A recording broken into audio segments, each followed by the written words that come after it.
ইতিমধ্যেই ওনাদের পরিবারের যে আপোষহীনতা বাংলাদেশের স্বাধীনতা সার্বভৌমত্বের প্রশ্নে সেটির প্রমাণ বারবার তিনি দিয়েছেন। তিনি 1/11-এর সময় নির্যাতিত হয়েছেন, তাকে দেশ থেকে বাধ্য করা হয়েছে। এগুলোর কিছুই হতো না যদি না কিনা দেশের প্রশ্নে, বাংলাদেশের স্বাধীনতা সার্বভৌমত্ব অথবা ন্যাশনাল ইন্টারেস্টের অন্য কোনো প্রশ্নে যদি জিয়া পরিবার আপোষ করে থাকতো, তাহলে তো এই এত অত্যাচার নির্যাতন জিয়া পরিবারের উপর দিয়ে যেত না। ইতিমধ্যেই প্রমাণিত হয়েছে যে শহীদ রাষ্ট্রপতি জিয়াউর রহমান এবং দেশনেত্রী বেগম খালেদা জিয়ার যোগ্য উত্তরসূরি হিসেবে দেশনায়ক জনাব তারেক রহমানের নেতৃত্ব বাংলাদেশের জনগণ কিভাবে গ্রহণ করেছে সেটি ওনার স্বদেশ প্রত্যাবর্তনের দিন দেখা গিয়েছে।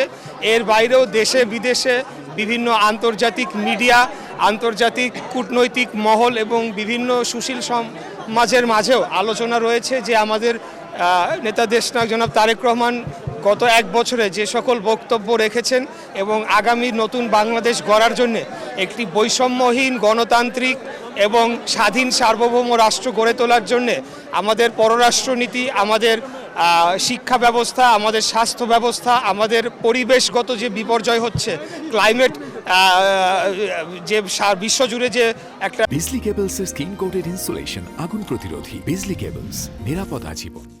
সমস্যা তৈরি হয়েছে সেটিকে আমরা কিভাবে মোকাবেলা করব, অর্থাৎ একটি রাষ্ট্র হিসেবে দৈনন্দিন আমাদের যে সকল সমস্যা রয়েছে নাগরিক হিসেবে সেগুলোকে অ্যাড্রেস করার জন্য যেমন আমাদের পরিকল্পনা রয়েছে, এর পাশাপাশি দীর্ঘমেয়াদে বাংলাদেশকে একটি স্বাধীন সার্বভৌম এবং এক কথায় যদি আমরা বলি ইন্ডিপেন্ডেন্ট, আপনারা জানেন ভৌগোলিক অবস্থার কারণে আমরা একটি নাজুক অবস্থায় রয়েছি। এখানে নানাবিধ মানে এই উপমহাদেশীয় এবং আন্তর্জাতিক যে পরাশক্তিগুলো রয়েছে তাদের একটা বিশেষ ইন্টারেস্টের কারণ হয়ে দাঁড়িয়েছে। এর মধ্যেও বাংলাদেশকে কিভাবে আমরা ইন্ডিপেন্ডেন্ট রেখে আমরা যে একটা স্বাধীন ভূখণ্ড পেয়েছি, স্বাধীন রাষ্ট্র, স্বাধীন পতাকা, স্বাধীন সংবিধান 1971 সালে মহান মুক্তিযুদ্ধের মাধ্যমে পেয়েছি, সেটিকে সংরক্ষিত করেই কিভাবে একটি শক্তিশালী রাষ্ট্র হিসেবে গড়ে তোলা যায় সেই পরিকল্পনাগুলো কিন্তু উনি বারবার দেশের সামনে তুলে ধরেছেন। উনি তুলে ধরেছেন কিভাবে বাংলাদেশে বেকারত্ব দূর করবেন, উনি তুলে ধরেছেন কিভাবে আইটি এবং প্রযুক্তিগত উন্নয়ন সাধন ঘটিয়ে এবং আমাদের বিদেশে যে সকল ভাইয়েরা শ্রমিকেরা কাজ করতে যান তাদের বিশেষভাবে প্রশিক্ষণ দিয়ে আরও উন্নত মানের লেবার হিসেবে গড়ে তুলে কিভাবে সেটাকে আরও আমরা এক্সপোর্ট খাত থেকে আমাদের যে রেভিনিউ আসে সেটিকে বাড়ানো যায় সেই বিষয়ে উনি বিস্তারিত বারবার জাতির সামনে তুলে ধরেছেন। উনি তুলে ধরেছেন যে আমাদের বর্ডারে যে সকল সমস্যাগুলো হচ্ছে, আমাদের বর্ডার কিলিং থেকে শুরু করে ট্রান্সন্যাশনাল ক্রাইম এবং আমাদের অভ্যন্তরীণ রাজনীতিতে বহির শত্রু বা বহির রাষ্ট্রের যে কোনো ধরনের হস্তক্ষেপ সেগুলোকে রোধ করার জন্য কিভাবে একটি শক্তিশালী গণতান্ত্রিক কাঠামো গড়ে তোলা যায় এবং একটি পার্লামেন্টের উপর ভিত্তি করে বাংলাদেশকে গড়ে তুলবেন সেই সকল সমস্যার সমাধানগুলো উনি দিয়েছেন। আজকে এত কথাগুলো আমরা এখানে শ্রদ্ধা জানাতে এসেছি বাংলাদেশ জাতীয়তাবাদী মুক্তিযোদ্ধা দল এবং বাংলাদেশ জাতীয়তাবাদী মুক্তিযুদ্ধের প্রজন্ম। আমি আহ্বায়ক, নবগঠিত কমিটির আহ্বায়ক হিসেবে মনোনীত হয়েছি। আমার বাম পাশে আমাদের সদস্য সচিব রয়েছেন, আমার ডান পাশে সিনিয়র যুগ্ম আহ্বায়ক তিনি রয়েছেন। এবং আপনারা জেনে থাকবেন যে আমরা অত্যন্ত গর্বিত এই সংগঠনটির 1 নম্বর সম্মানিত সদস্য আমাদের নেতা দেশনায়ক জনাব তারেক রহমান, তিনি নিজে মানে স্বাধীনতার ঘোষক শহীদ রাষ্ট্রপতি জিয়াউর রহমান এবং বাংলাদেশের প্রথম নারী মুক্তিযোদ্ধা দেশনেত্রী বেগম খালেদা জিয়ার সুযোগ্য সন্তান দেশনায়ক জনাব তারেক রহমান 1 নম্বর সদস্য এবং 2 নম্বর সদস্য হিসেবে ওনার সম্মানিত সদস্য হিসেবে ওনার প্রয়াত ছোট ভাইকে রাখা হয়েছে জনাব আরাফাত রহমান কোকো। তো ওনাদের সাথে এই কমিটিতে থাকতে পেরে আমরা অত্যন্ত আনন্দিত এবং গর্বিত এবং আমরা মনে করি আজকে বাংলাদেশে মুক্তিযুদ্ধের বিরুদ্ধে যে ন্যারেটিভটি দাঁড়া করানো হচ্ছে সেটির বিরুদ্ধে একটি ভূমিকা রাখার জন্য আজকে অত্যন্ত গুরুত্বপূর্ণ একটি সময় চলে এসেছে। মুক্তিযুদ্ধের বিরুদ্ধে কোনো সময় কোনো নাগরিক অবস্থান নিতে পারে না।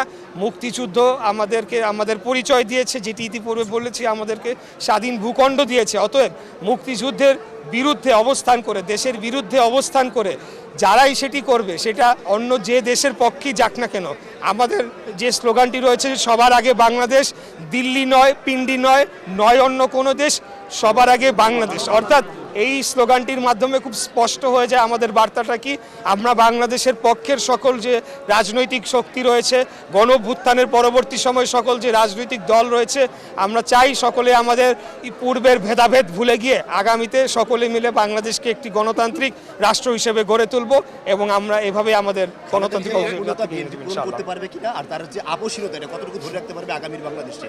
আমি মনে করি যে ইতিমধ্যেই ওনাদের পরিবারের যে আপোষহীনতা বাংলাদেশের স্বাধীনতা সার্বভৌমত্বের প্রশ্নে, সেটির প্রমাণ বারবার তিনি দিয়েছেন। তিনি 1/11-এর সময় নির্যাতিত হয়েছেন, তাকে দেশ থেকে বাধ্য করা হয়েছে।